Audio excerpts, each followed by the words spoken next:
Depuis plus de 40 ans, nous envahissons la fanfic et pourrissons vos histoires préférées. Qui nous sommes? Vous en avez sûrement une idée, bien que nous soyons en apparence tous très différents. Et combien? Difficile à dire, mais une chose est sûre, nous sommes légion. Heureusement pour vous, 5 d'entre nous se sont repentis. Ayant pris leur retraite, elles sont aujourd'hui bien décidées à vous aider à reconnaître leurs semblables et, si possible, à empêcher de la sorte les masses instruites de perpétrer cette espèce maudite. Nous appelle la Société des Marissus.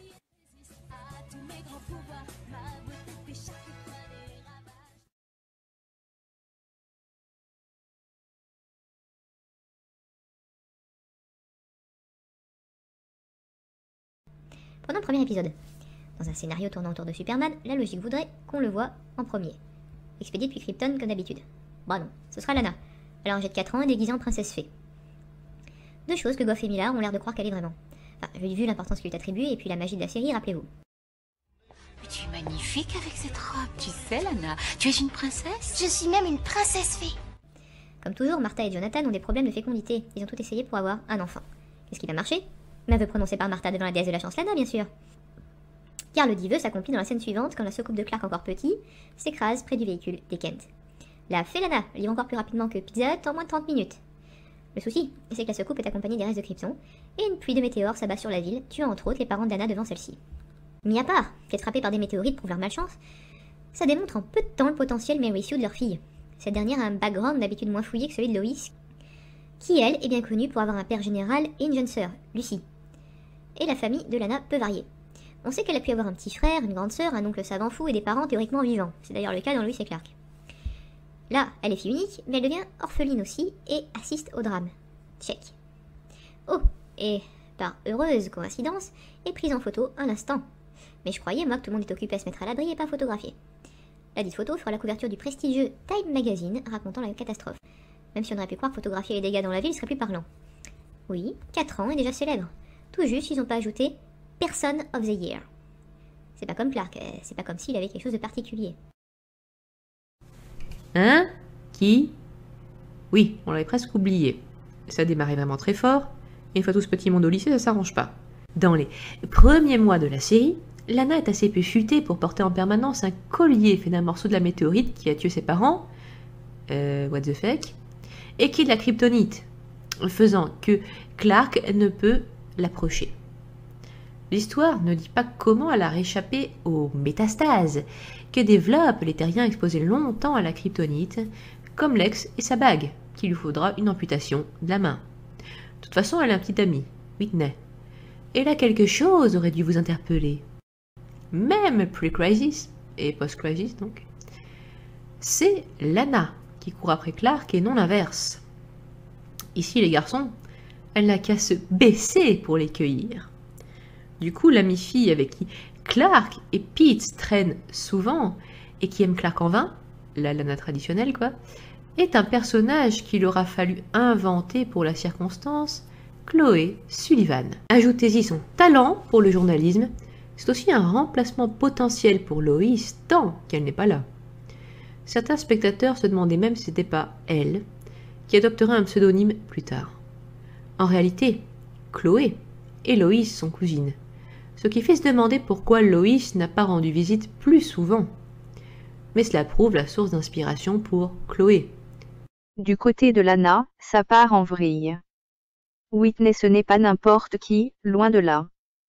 C'est le beau gosse footballeur star du lycée, doublé d'un athlète salaud. Toujours dans les tout premiers épisodes. Lana et lui sont élus roi et reine au bal de rentrée. Elle se révèle être majorette. Et aussi posséder un cheval. Bien que sa tante Nell, qui l'a recueilli, ne donne pas l'impression de rouler sur l'or. On vous a dit qu'on reconnaît les filles à leur possession, et au fait qu'elles gagnent toujours tout au lycée. Ah, et elle serait première de la classe. Parce que je ne suis pas assise dans un coin cachée derrière un bouquin. Quel bouquin?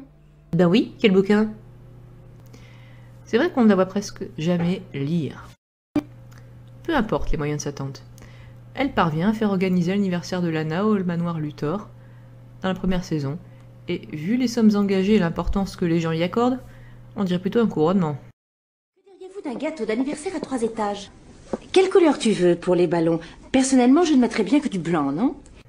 Jodie, une camarade de classe, ne veut-elle pas absolument maigrir, non pas avant les vacances à la plage, mais avant le anniversaire qui n'est pourtant même pas le sien? Est-ce que Lana dit au moins merci devant cette fête qui fait rêver un bon nombre d'entre nous? Non, elle se plaint.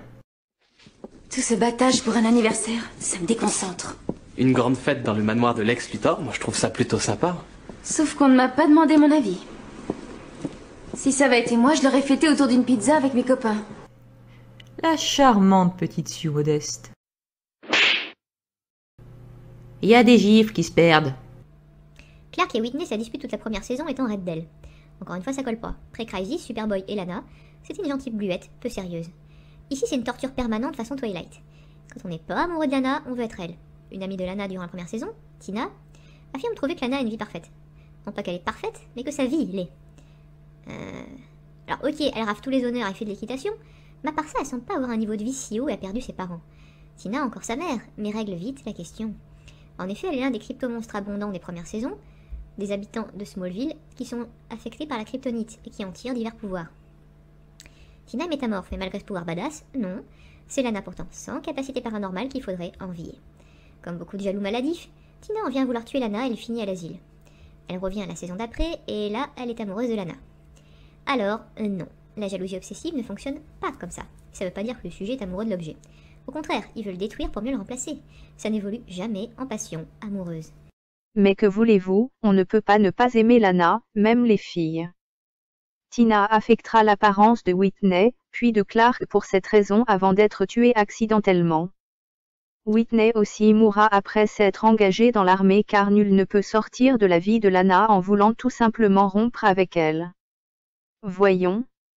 Il faut aussi ajouter tout un assortiment de cryptomonstres, de sexe masculin aux prétendants de Lana. À Whitney et Clark se joindra inexplicablement Lex Luthor après la saison 3.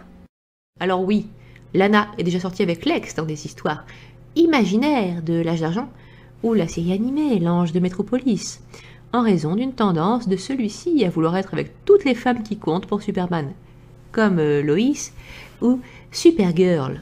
Mais outre le fait qu'à chaque fois c'était parce que Lois n'était plus disponible, dans toutes les incarnations, c'est elle qu'ils veulent plus, jusqu'à avoir des gynoïdes à son effigie dans les années 2000. Et c'est pourquoi, dans L'Ange de Métropolis, Lois précise qu'elle fait déjà partie des ex de Lex. Ici, comme par hasard, c'est le seul Lex qui veut Lana sans s'intéresser du tout à Lois, et c'est de Lana dont il fera 1000 clones. Lana, même courtisée par des cryptomonstres, ne sort pas avec n'importe qui. Whitney l'athlète, Clark le héros, Lex le milliardaire et aussi Jason l'entraîneur. Tout le casting masculin de moins de 20 ans sera amoureux d'elle en fait, excepté Pete, plus intéressé par Chloé alors que paradoxalement, selon les comics, il est le seul à aimer Lana. Mais ça ne portera pas bonheur à Pete qui disparaît après la saison 3. Une hypothèse fait de Lana un cryptomonstre infecté par son collier, ayant acquis le pouvoir de séduction. Même quand on n'est pas amoureux de Lana, on la veut pour soi tout seul. Dans un épisode de la saison 2, un savant fou clone sa fille morte noyée, et Emily, c'est son nom, se révèle au grand public quand elle est âgée de 7 ans. Avec qui a-t-elle un lien de tous les habitants récurrents de Smallville?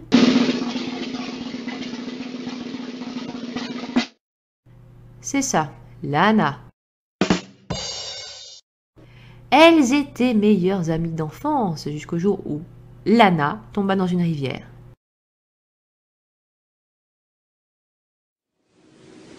Je suis tombée à l'eau et tu as sauté pour me sauver. Parce que je suis ta meilleure amie? Tu as nagé près de moi en répétant que je pouvais m'en sortir. Elle n'aurait pas pu l'encourager depuis la berge.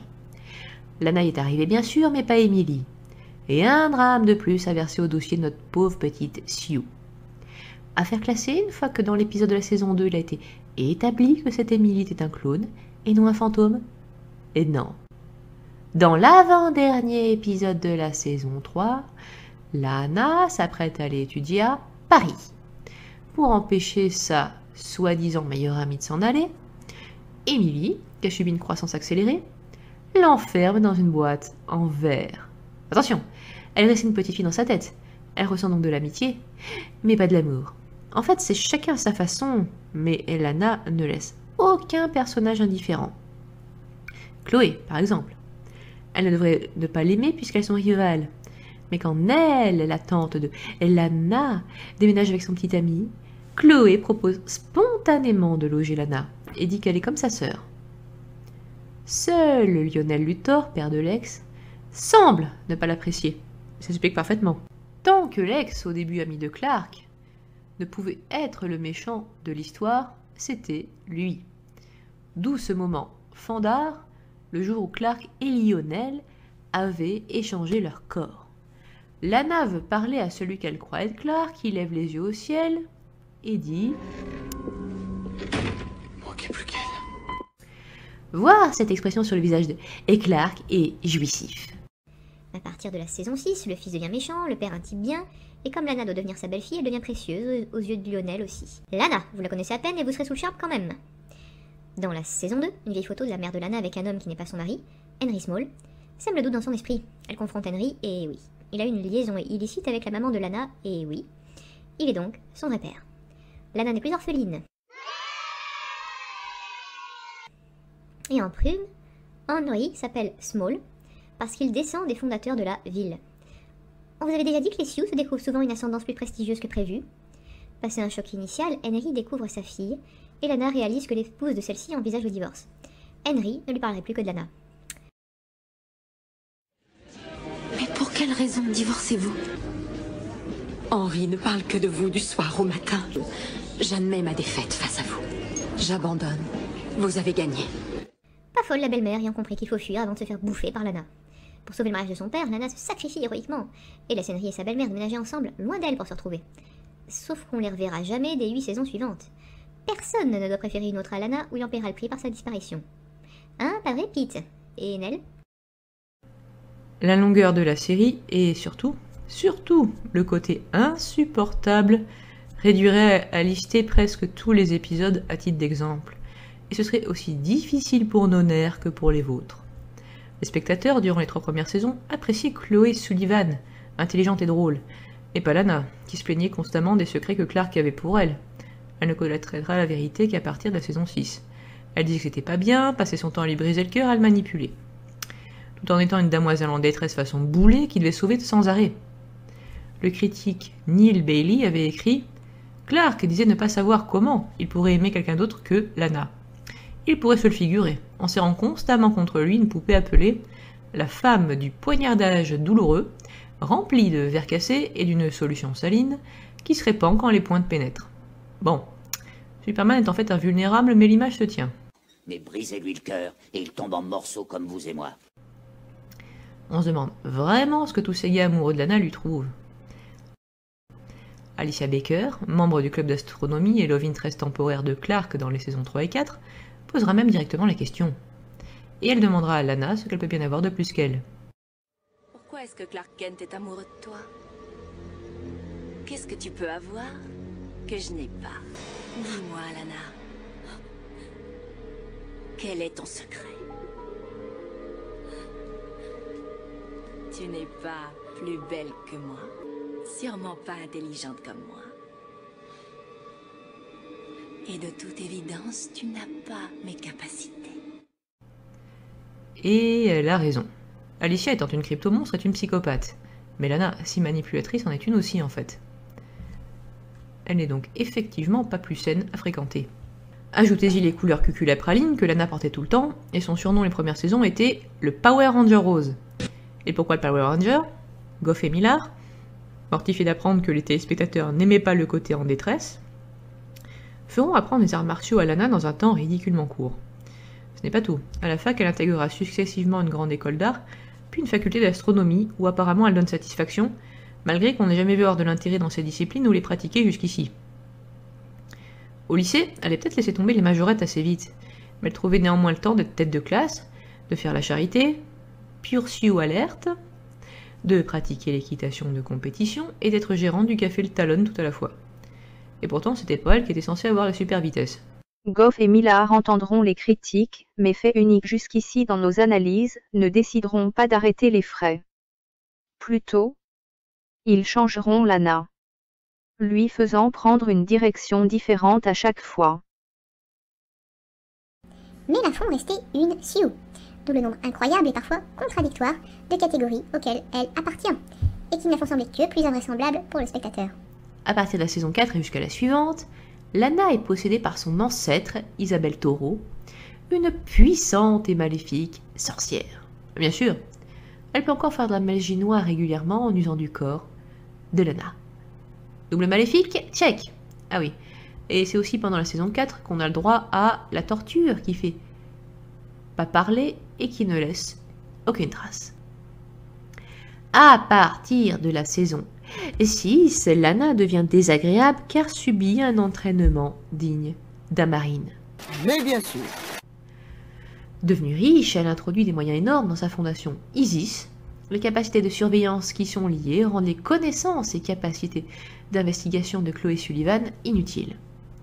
C'est aussi à partir de ce moment-là qu'on réalise que certains moments clés de la vie de Superman, jusqu'ici dus au hasard ou qui étaient l'apanage d'autres personnages, ont abusivement été attribués à Lana. Premièrement, et alors qu'elle se retrouve temporairement avec les pouvoirs de Clark suite à une électrocution, celui-ci perd sa virginité avec elle. Est-il vraiment nécessaire de préciser que c'est normalement réservé à Lois? Dans Superboy, la chasteté entre ados qui prévalait à l'époque laissait entendre que Lana n'avait jamais eu cette occasion. Même dans les années 1990 aux mœurs plus libres, Clark dans Lois et Clark avouait qu'il n'avait encore jamais fréquenté personne assez longtemps, Lana comprise, pour cela. Il arrive donc vierge au mariage avec Lois. Je veux dire, j'ai eu des petites amies, je suis sorti avec elles, mais cette chose, cette intimité dont tu parles, eh bien, le grand saut, je ne l'ai jamais fait vraiment, jamais fait. Pour un alien qui a beaucoup connu le rejet et la solitude, ça n'a rien de surprenant. Il n'y a aucune pression, parce que je suis sûr d'avoir fait le bon choix. Tu es la personne que j'attendais. Est-il nécessaire de rappeler qu'ici, Lana version Smallville a privé arbitrairement Lois version Smallville de ce qui lui revenait de droit? Vous devez aussi savoir que, bien souvent, dans le serial des années 1950, dans le premier film de 1979, ou dans Man of Steel, Jonathan Kent décède alors que son fils vient de sortir de l'adolescence, le plus souvent d'une attaque cardiaque. Dans tous ces cas, c'est juste la faute à pas de chance, et bien souvent, comme il s'agit de maladie, les pouvoirs de son fils ne peuvent le sauver, lui apprenant ses limites. Or ici, Clark échange littéralement la vie de son père adoptif contre celle de Lana. Dans l'épisode 12 de la saison 5, une chaîne d'événements conduit à la mort accidentelle de Lana.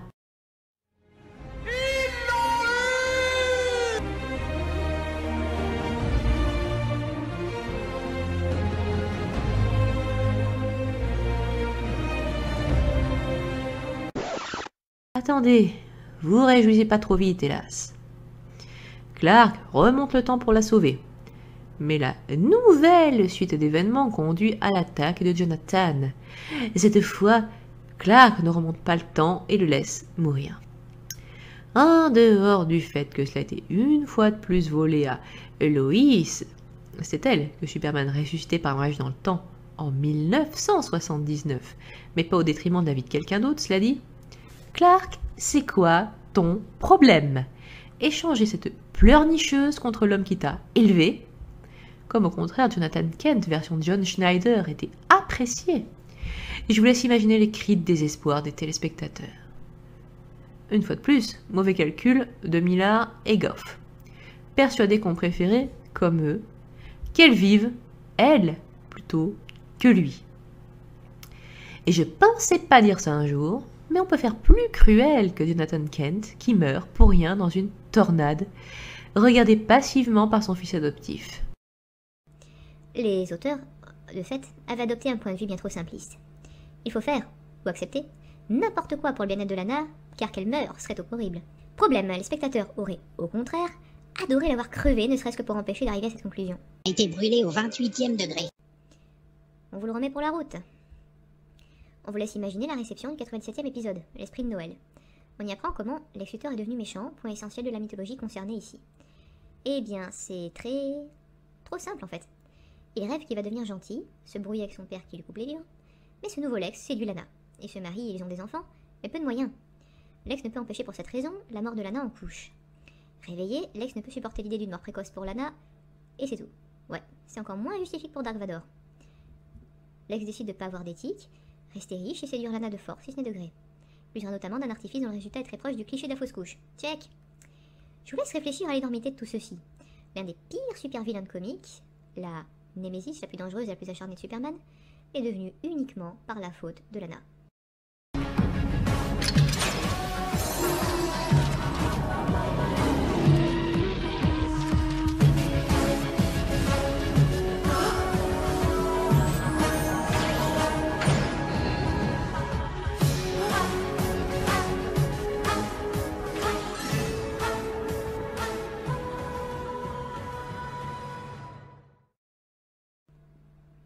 Pas vraiment l'intention des scénaristes. Oups. Oui. Car tout le mal fait par Lex l'est de la faute de Lana. Clark lui aussi gardera très longtemps, quelle que soit la situation, ce réflexe de s'assurer avant toute chose que Lana va bien. Et en effet, même sans lui, il faut toujours qu'elle s'en tire haut la main. Dans l'épisode Un monde sans Clark, qui rappelle La vie est belle, Clark visite une dimension où il n'a jamais existé. Il se renseigne sur Lana. À la Sorbonne, où elle a rencontré le riche philanthrope Pierre Rousseau. Ils se sont mariés, ils ont eu 2 enfants et ils vivent dans la ville de Lumière. Désolé, mon vieux. C'est la meilleure nouvelle que j'ai entendue. Ah oui? Oui, pas moins. Sauf que sans Clark, elle aurait dû se mettre dans des situations qui auraient dû la tuer 10 fois. Pas étonnant dans ces conditions qu'à la fin de la saison 5, une catastrophe organisée par Brainiac, c'est-à-dire une panne de courant général, Lana croit que c'est arrivé uniquement à cause d'elle et que c'est pour la tester, côté trou noir à fond. Et pendant tout ce temps, on était supposé la soutenir. Le moment où un couple principal sort ensemble dans une série, c'est normalement un moment nerdgasmique qui nous scotche à l'écran. Alors que quand c'est arrivé à Lana et Clark dans la saison 6, on bâillait dans une nuit en attendant avec impatience le vrai couple principal, Lois et Clark bien sûr, qui n'arrive pas avant la saison 8. Mais sur tous les points ou presque, Lana vole tout à Lois dans Smallville, marque très reconnaissable d'une Mary Sue.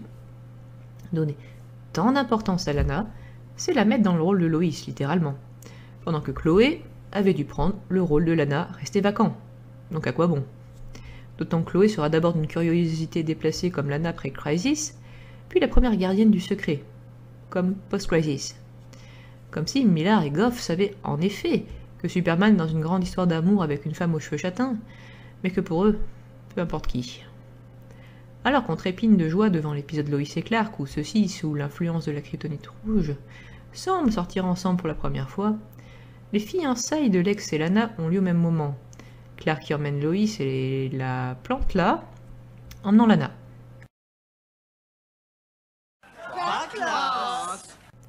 Ce n'est pas tout. Dans la saison 3, Lana rencontrait l'homme qui avait épousé sa grande-tante, Louise, et fait des années de prison pour le meurtre de celle-ci. Donc le veuf apprenait à Lana que non seulement il était innocent, mais que Louise avait trompé avec un certain Jor-El.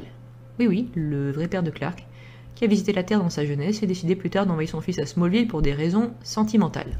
Dans les flashbacks, les rôles de Jor-El et Louise étaient tenus par Tom Welling et Christine Kruk, autrement dit, Clark et Lana. Une façon peu subtile de nous les présenter comme des amoureux réincarnés.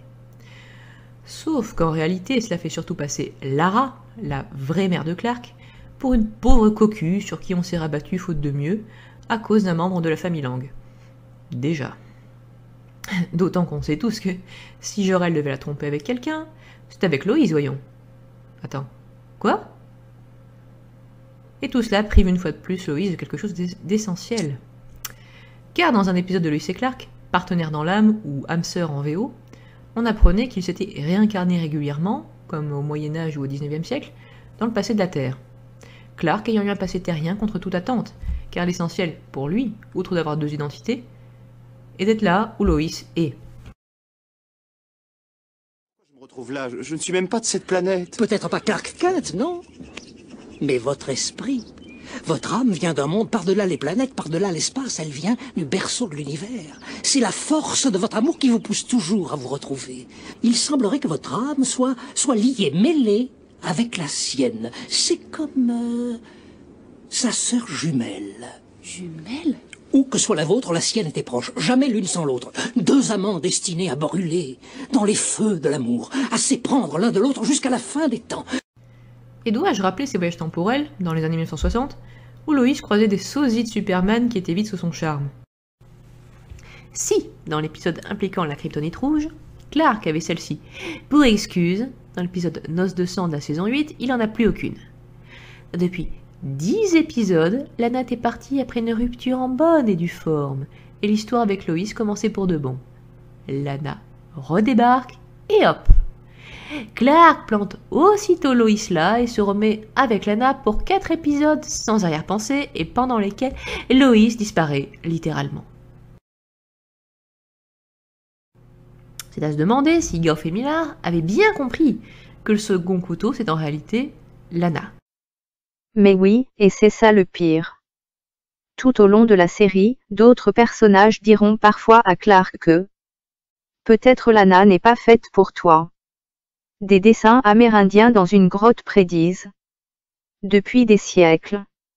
Une autre femme destinée à Clark. Tadam! Soulignant son importance. Ce fut entendre la première fois que Lois se présente. Qui es-tu? Lois Lane.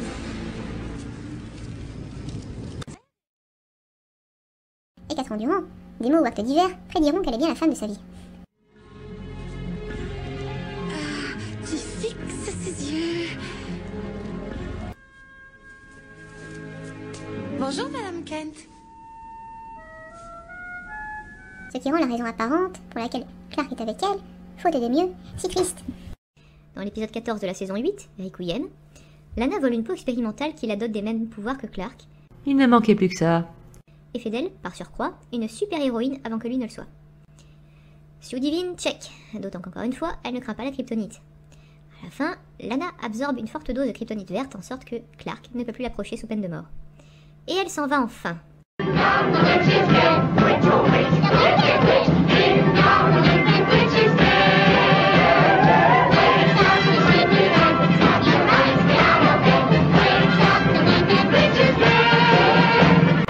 Oui, vous avez bien entendu.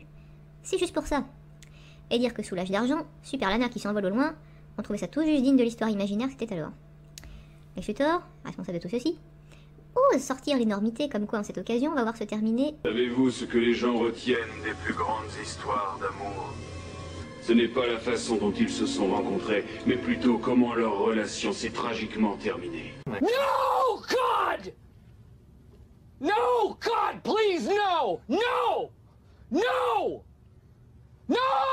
La VF a exagéré en fait, car en VO il était question de Star-Crossed Lover, comprendre amant maudit, ou né sous une mauvaise étoile. Mais même là ce n'est pas le bon terme, il est très surfait. Tant dans Smallville que dans la mythologie d'ici, en général d'ailleurs. Des couples effectivement nés sous une mauvaise étoile, ça consiste à ne jamais pouvoir être ensemble, quoi qu'on veuille, parce que le sort extérieur s'acharne toujours. C'est l'histoire de Roméo et Juliette, de Love Story, de Moulin Rouge, de La Croisée des Mondes, de Pocahontas, de Titanic, de Tristan et Iseult, d'Octavien et Daria Marcella chez Théophile Gautier, de la légende japonaise du bouvier d'Atisrand qui eux ne peuvent se revoir que tous les 7 juillet. On reconnaît de façon infaillible les pères à mauvaise étoile, parce que ces membres, même s'ils survivent longtemps, n'auront eu que cette histoire dans leur vie. Même s'ils épousent quelqu'un d'autre, par exemple Lise la Brune ou l'épouse mentionnée à la fin de Daria Marcella, on s'en fiche, cet autre aura beaucoup moins de temps d'exposition. C'est pas le cas ici. Vous m'avez comprise. Vous avez aussitôt pensé à cet éléphant, pardon, ce mammouth dans le couloir, vous voyez très bien de qui je veux parler. Lois.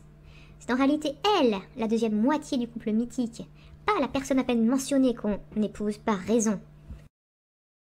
La raison number one pour laquelle les scénaristes n'ont pas à nous faire chier avec ce personnage et son histoire d'amour avec Clark est tellement évidente que je suis choqué. Je suis choqué que je suis obligé de l'expliquer. Mais voilà, je l'explique. Ça ne sert à rien de nous faire chier avec Lana et Clark, parce qu'on sait tous, quand je dis tous, c'est toute la planète, tout le monde sait que Clark ne finira pas avec Lana. mais avec Loïs. On est choqués, nous aussi, de fait.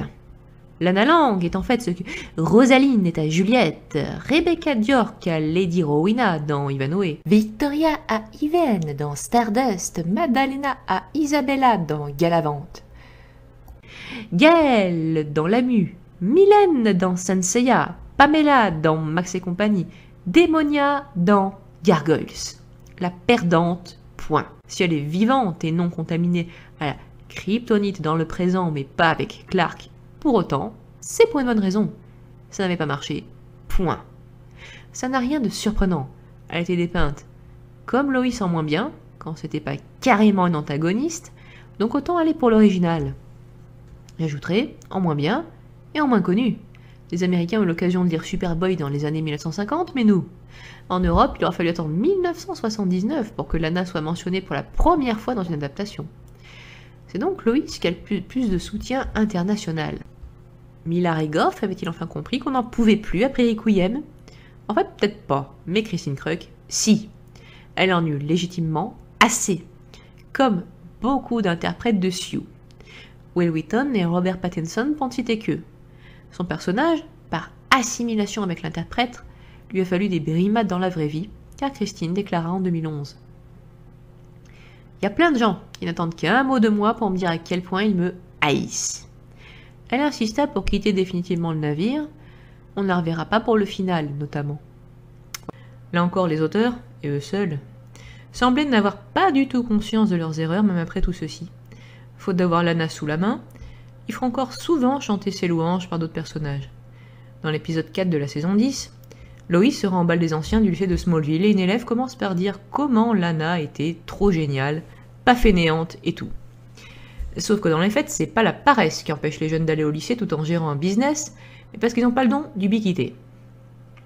Et bien qu'elle ne connaisse Loïs que depuis 5 minutes, cette même élève prédit, à tort comme on le sait, que Loïs est par contre de passage, je cite. Le super vilain Toyman, plus tard dans cette même saison, dénigrera Loïs de la même façon. Mais sérieusement, qu'en savent-ils? Encore heureux que Brainiac, dans le même épisode 4, dira au contraire à Clark que Loïs est la compagne idéale, la seule à pouvoir supporter ces deux identités.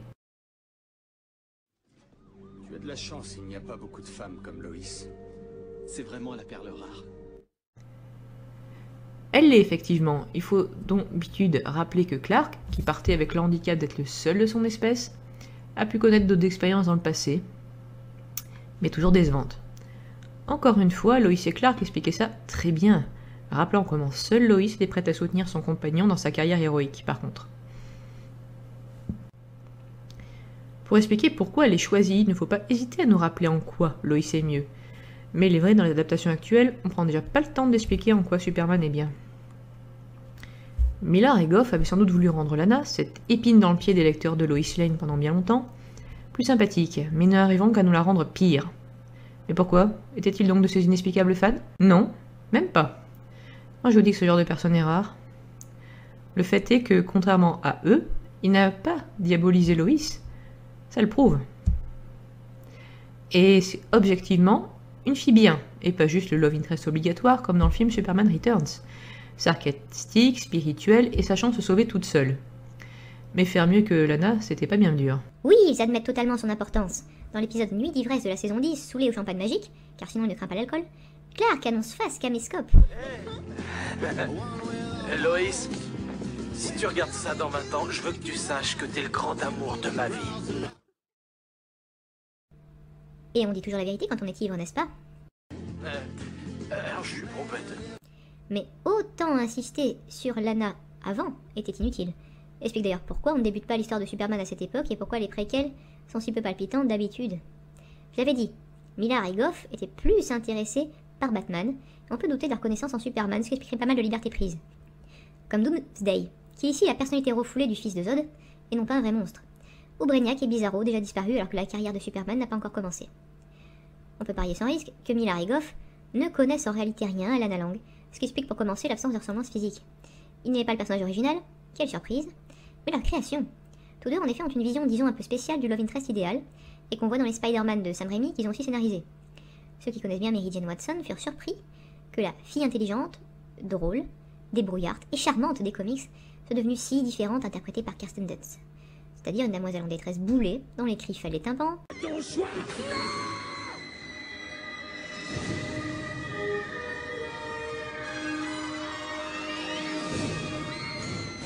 Sans humour, sortant avec tout le monde, sauf Peter, et très exigeante. Elle fait la tête juste parce que Peter n'a pas pu aller voir une pièce où elle joue, sans tenir compte d'un emploi du temps très prenant entre les études, le petit boulot et le super-héroïsme.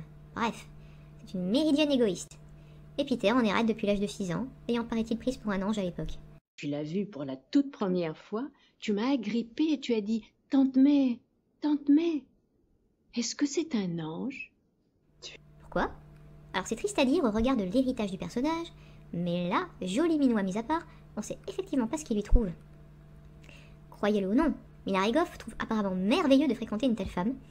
Ils reproduisent donc ce schéma stressant partout comme dans le film numéro 4. Comme tout le monde sait comment ça se termine, ils avaient dû sauter sur l'occasion de Smallville pour créer leur fameuse terre née sous une mauvaise étoile, mais même là, ça a complètement foiré. On n'était pas triste, on était fous de joie que Lana s'en aille, fous de joie que Clark se mette avec Lois. Leur Lana ne s'appelle en réalité comme ça que parce qu'ils avaient dû lire sur Wikipédia que la copine de Clark à l'époque de son adolescence portait ce nom. Comment était vraiment leur relation, ça, ils s'en sont pas occupés. Ils ont fait le genre d'idole déjà vu dans Spider-Man. Un schéma qui semble tant leur manquer.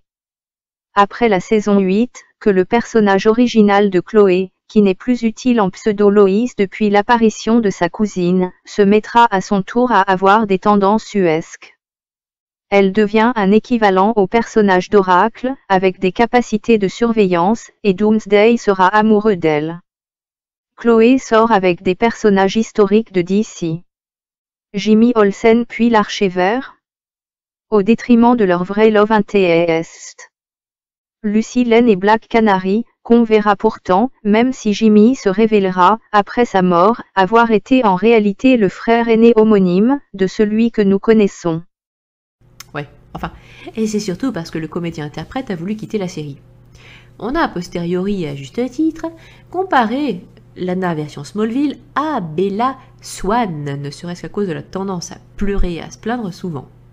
Mais aussi parce que la soi-disant grande histoire d'amour était en fait une bonne purge, et que dans le cas de Smallville, on savait qu'on pouvait s'attendre à nettement mieux plus tard. Mais justement, Miller et Goff semblaient parfois oublier qu'ils avaient affaire à un personnage déjà ancien, dont le futur était très connu. Leur principale source d'inspiration, c'était certes pas Superboy, mais plutôt Roswell à notre avis, qui s'est d'ailleurs terminé quand Smallville a commencé. Le titre, qui est un nom de ville, le prouve. Alors oui, c'était aussi un croisement de Dawson et de Buffy, un drama d'ado avec un monstre à abattre par épisode du moins au début. Mais sérieusement, comme Roswell, c'est un gros drame avec un ou des aliens adolescents, au pouvoir surnaturel, mais avec une apparence qui permet de passer inaperçu et adopté par des humains. Donc, un garçon alien, Max ou Clark, a une relation difficile avec une terrienne qui est Liz ou Lana. Et c'est là sans doute que vous avez remarqué la ressemblance physique entre Shiri Appleby et Liz et Christine Kruk. Y compris l'apparent paradoxe d'avoir une adaptation dramatique de Superman. Même si dans les faits, en termes d'influence future sur le scénario, Lana version Smallville, c'est plutôt le caillou dans la chaussure façon Tess Harding alias Emily Dravin, puisque bloquant tout développement du couple principal tant qu'elle est là. Transformée en Mary Sue, un personnage original, c'est courant. Un original le plus souvent charismatique et mémorable, métamorphosé par des fanboys qui veulent absolument le ou la rendre mieux que tous les autres. Batman, le Joker, la sorcière de l'Ouest, Hermione Granger ou Maléfique sont des victimes célèbres. En revanche, faire une Sue d'un personnage déjà pas intéressant à la base, voilà qui était inédit. Souvenez-vous, Lana Lang, c'est au mieux la fille pas assez bien ou pas assez altruiste pour avoir réussi à attirer l'attention du plus grand héros au monde. Au pire, l'horrible peste, en travers du bonheur de Loïs. Donc, c'est l'équivalent de mettre du vomi sur un excrément. C'est pire encore. Sauf que, comme on l'a déduit, Miller et Goff ne connaissaient apparemment pas l'original. Disons qu'ils en ont une vision plutôt spéciale du love interest, mais qui n'a pas porté bonheur au personnage au sens large. Depuis Smallville, en raison d'un phénomène de saturation très compréhensible, on n'a pas revu Lana en adaptation, sauf en tant qu'enfant et quelques minutes seulement dans Man of Steel. Dans le film, l'ami d'enfance au courant du secret de Clark et qui a une réelle importance dans le scénario, qui sera interrogé pour découvrir le dit secret, sera Pete Ross, comme avant la Crisis. Même si honnêtement, ce sont tous les personnages de Superman qui ont peu de considération dans le DC Cinematographic Universe. Nous reste, avec Lana version Smallville, l'image du Mary Sudzilla effroyable, à la fois pure, désagréable et divine, au gré des auteurs qui jamais n'auront réussi à nous la faire aimer. La majorité des téléspectateurs n'en pouvaient plus d'elle après la saison 3, et ses constants retours jusqu'à la saison 8, empêchant tout développement de l'inévitable couple Lois et Clark. Lana Lang. Oh putain que je hais cette connasse. Sérieusement, elle est conne, elle est chiante et elle est gnante. Rassurez-vous, vous n'êtes pas le seul à penser ça. C'était un mélange assez incroyable du chouchou du créateur et de la publicité Wolverine. Le manque d'intérêt du public et la surexposition donnant l'impression presque d'une œuvre auto-parodique. Le site Television Without Pity citera, à juste titre, Lana comme la principale raison des baisses d'audience. Les auteurs seront néanmoins déterminés à la garder dans toutes les histoires possibles, pensant qu'elle attirait le jeune public féminin. Là où le public voulait surtout la bouffer en carpaccio. Et il tenait aussi à ce que tous les personnages la décrivent comme géniale. Sauf qu'elle trahissait ses soi-disant amis ou boudait parce que Clark avait commis une faute dont il n'était pas responsable, ayant été hypnotisé. Mais peu importe ce qu'elle faisait elle-même, on lui pardonnait facilement. Quand on apprit que Lana ne reviendrait pas dans le dernier épisode, ce fut le soulagement. Tout juste, la saison 11 en comics nous apprend qu'elle n'est plus contaminée à la kryptonite, mais sans super pouvoir non plus. Les fanfics la déconstruisant furent assez abondantes. Ou les fanarts, comme celui-là, qui corrige Noce de sang. On ne lui doit aucun développement positif, et la relation à Clark est si malsaine que ce fut Christine Kruk elle-même qui lui refusait de revenir encore. Son hypocrisie, son comportement passif-agressif et la manipulation de ses proches ne lui ont valu aucun fan. Difficile de l'entendre se plaindre de la mort de ses parents à longueur de première saison. J'en ai marre de cette villa et de tout le baratin sur feu ses parents. Puis reprocher ses secrets à Clark, par la suite, la rapprochant de la peste instigatrice des comics. Aujourd'hui, même ses créateurs reconnaissent leur choix peu judicieux en la matière. Mais vous attendiez à quoi d'autre de la part de Lana, la perdante? Même en Sioux, elle a perdu une fois de plus par chaos sismique devant Lois, notre Lolo international, la moitié de couple mythique véritable. Ena. Bon. Tisane pour tout le monde? Plutôt du champagne magique minimum. Celle-là, c'était vraiment un maître étalon, il nous faut un remontant d'urgence. Je suis trop bête.